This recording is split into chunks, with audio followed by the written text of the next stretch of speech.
Hi, my name is Signe Page, and for this video, I will be talking about The Storyspinner by Becky Wallace and the Castings Trilogy by Pamela Freeman, both of which have problems with multiple points of view that I will be addressing today.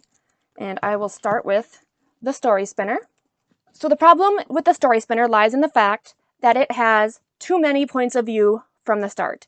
To get started, I am going to list kind of what's going on in each of these points of view.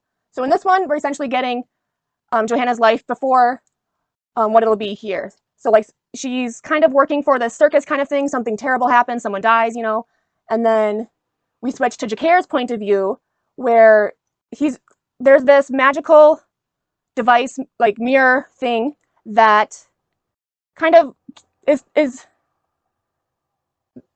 playing like this loop of this last person's memory before they died. Like if that makes sense. It's not supposed to be doing that. It's supposed to be recording more than that, but it's stuck on that loop. And so that's kind of what jumpstarts the whole story. Is the quest is finding out what's going on there, if this princess is in danger and they need to like save her and stuff. So he's essentially talking to this council. And then we go back to plot A with Johanna, where 3 months after the fact, she's hunting this deer and she's disguised as a boy and she ends up getting knocked out, randomly. Rafi is the person who knocks her out because he thinks she's a poacher. But then, he realizes she's a girl and, there might be consequences for what he did. Then we go back to plot B with Jacare, where immediately after the meeting, he goes to the barracks and spars with his sister. And, wins and stuff. And he tells her to meet him in the barracks because they're going to go on, the quest.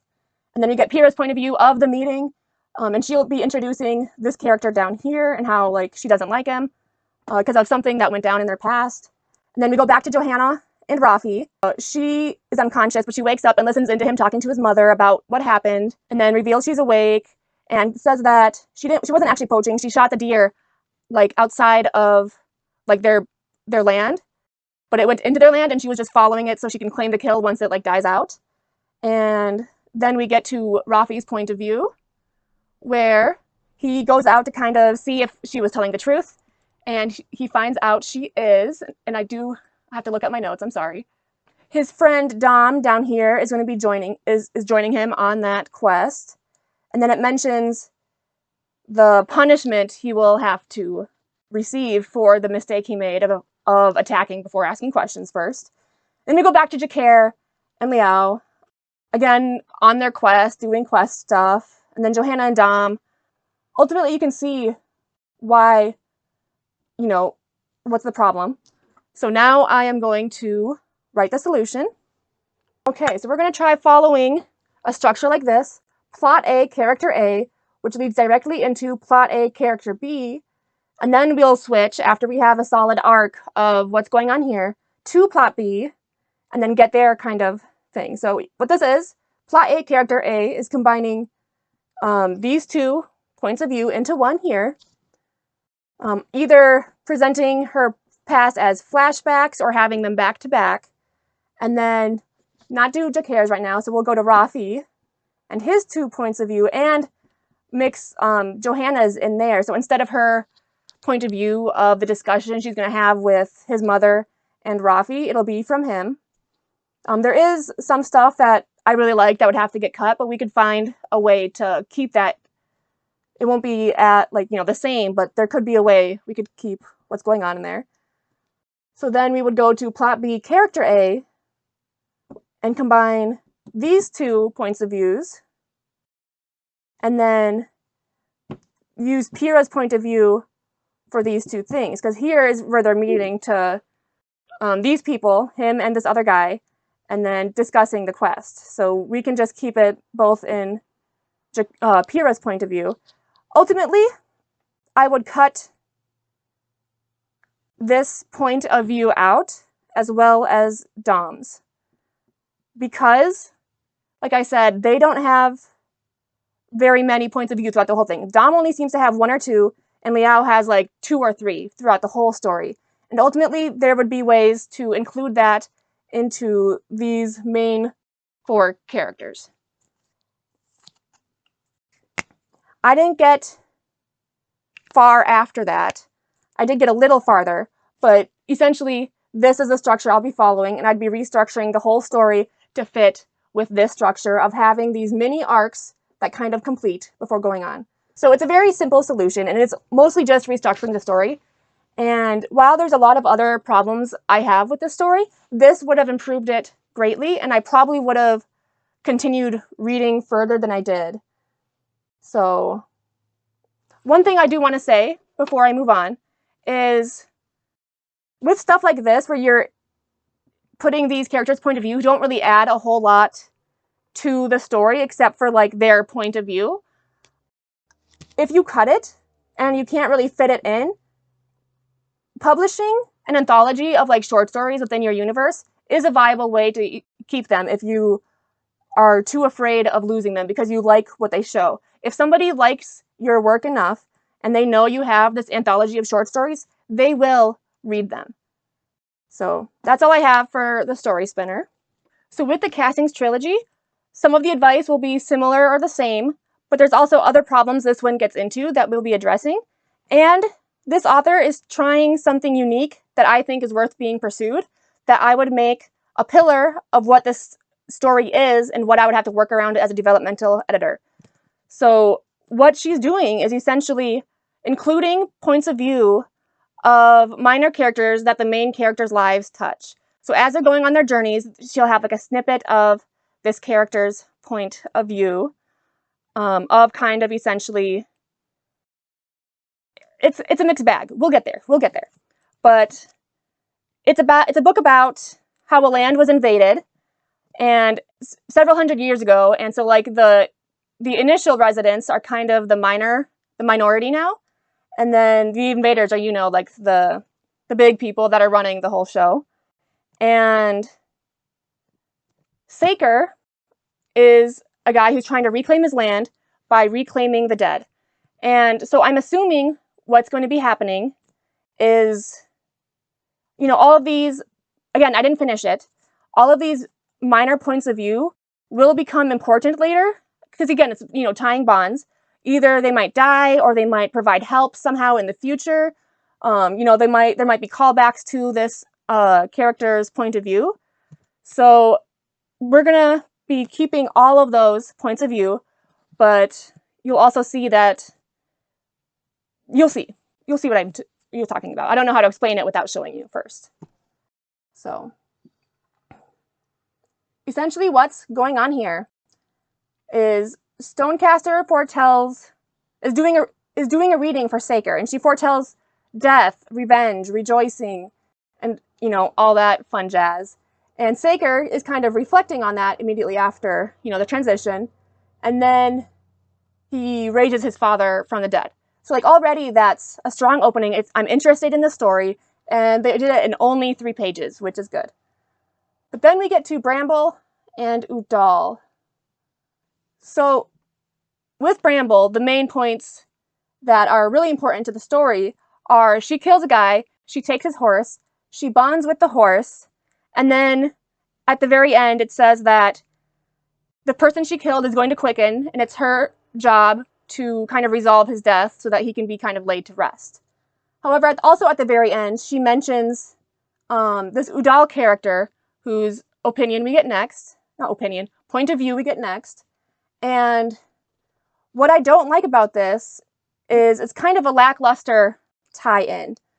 His point of view is essentially this moral of the story kind of arc, where he learns about trying to change your fate in your future and stuff. Like he got a stone casting reading, not by the same person, and he's trying to determine whether or not he's going to fulfill it or not. Like, you know, try to change it.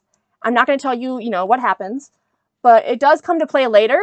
But the way it does, it's flat out, like, it's a flat out callback after we already get to see kind of the connection. So, like, the way it happens, it seems like this is completely unnecessary. The 2 main things we have to worry about with these alternate points of view is if it expands on the character's backstory, development, and relationship with these other characters, and 2, if it helps further and improve the plot and like world building and stuff. Since this one seems to only have, she walks past him and then has this lesson that doesn't even seem very necessary, this would definitely have to have improvement, or just I would cut out the part where it flat out tells, repeats the lesson, because you're essentially not trusting the audience to get it when it's kind of pretty obvious, what happened. So I would fix it that way, but I would also try to find a way to tie him more into her story. Another thing I would do, because it's going to be such a long, drawn out story, because we have these, alternate POVs coming in, I would try shortening this story if I could. No more than 20 pages, and then no more than 5 pages. So this is a good length, but ultimately this is kind of perfect. So Ash starts out by killing someone. There's a lot of death happening here. You kind of tell what the theme of this story is going to be. And he has 20 pages, and other than death, he's working for this woman who he's infatuated with, who's manipulating him and training him and stuff, and he's more of a soft character. Whereas, Bramble is the typical tomboy, not like other girl kind of character. But what this whole thing is so great, because Marvel is the girl he killed. And so we get her point of view up until the moment of her death. Like, we actually kind of get to see her death, like the knife stabbing in. So that is really cool. I am all for that. And then also, it ends with a Saker POV that has 2 pages. So you can already kind of see it has this cycle, kind of like what I suggested with the Storyspinner series. Unfortunately, it does not keep a cycle. It gets all wishy-washy, and I'm going to be writing that down next. So Bramble has 16 pages. Mary Rose has 4 pages. Again, this is a good length, and this one does tie directly into here. So this one, she's essentially going through the quickening, talking to her family. She has to leave, and so she leaves and she goes to her sister's house, which is Mary Rose. And so then we get Mary Rose's point of view. And I like hers because, like I said, Bramble is a typical tomboy character, and she's kind of commenting on that and, worrying about her and stuff. However, as far as I can tell, she doesn't really add a whole lot to the plot. It just seems like, backstory expansion on her. So she only has 1 point of the 2 points that you would kind of be shooting for, which it's fine, but having both of those things would make it more fantastic and more, meaningful. But then we get to Ash, who has 24 pages, and then absolutely no, second point of view. And then Bramble, she essentially, as she's traveling, she meets these brothers, and one of them starts telling her stuff that she doesn't want to hear, so she leaves. Eldwin is one of the brothers, and he kind of goes on this tangent of essentially, what happened here and like the history behind it, which it does tie directly into Bramble's story, and it gives information regarding the world, what the main characters may be facing later, and stuff like that. Saker has 2 pages. Then we get to Bramble again, and then again with Bramble, whereas Ash only has, I don't know what's so special about Bramble, but her story is the least interesting story that's going on.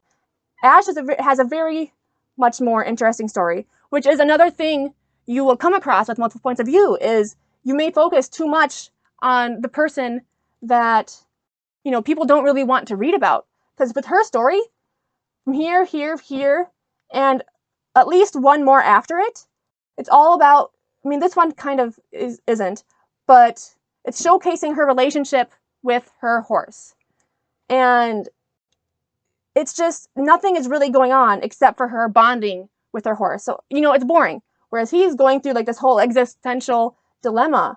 And then, Saker's plotting his revenge. So really quickly, before I move on, right here, you stumble on another problem commonly found in point of view shifts, that her point of view is entirely overtaken by this other guy who essentially half her story is from his point of view, but it doesn't like transition. It just happens. And then this woman is essentially the guy's wife, who, you know, takes over the point of view, and she really has nothing to do, as far as I could tell, because remember, I didn't finish it, with Bramble. However, she does have like another moral of the story kind of lesson thing that, you know, is interesting, but I don't know if it will come up again later. And a bigger problem here is, look at this, 9 pages, 11 pages. And then also right here, 6 pages, 5 pages. So this one matches too much the length of the main character, because we want most of the focus on the main character. And then here it goes over. So yeah, that would have to be fixed somehow. Maybe like combine these point of views, and Bramble does stay on the farm longer, so she, you know, Oswith's point of view could be put down here, and there's a lot I could do about it, but it would be a hard one to fix, and I wouldn't really get into it. This is just to show you kind of examples of a problem you would face. We do get that manipulative woman I was telling you about, her point of view later on, but he also has a partner. He meets a Stonecaster. He could get an alternate POV from that could, you know, help forward the plot. But ultimately, while I wouldn't necessarily suggest following this the whole time, I do think you should have a rule for each cycle of this happens, this happens, this happens. And then, you know, in this cycle, you'll kind of do it this. So like maybe you'll alternate of whether or not you're going to have these, you know, points of view. Because with Mary Rose's point of view, rather than having her, you know, being in her mind, she could just be talking to Bramble about some of this stuff. Or, you know, just stuff like that. However, like I said, preserving these points of view are important. And again, that's what'll make this so hard to kind of fix, especially since I didn't finish it. So this would just be a problem I would bring up to the author, and something I would suggest. And ultimately, you don't want to waste too much time trying to figure everything out for the author and then pass it on to her, and then open up lines of communication like, do you want me to help you solve this? Or, you know, do you want to do it yourself? Or do you even want to solve it? You know, she might not have. There are other problems and solutions with different multiple points of views that you can get. However, I do want to try and only do it if I have a book to showcase it with.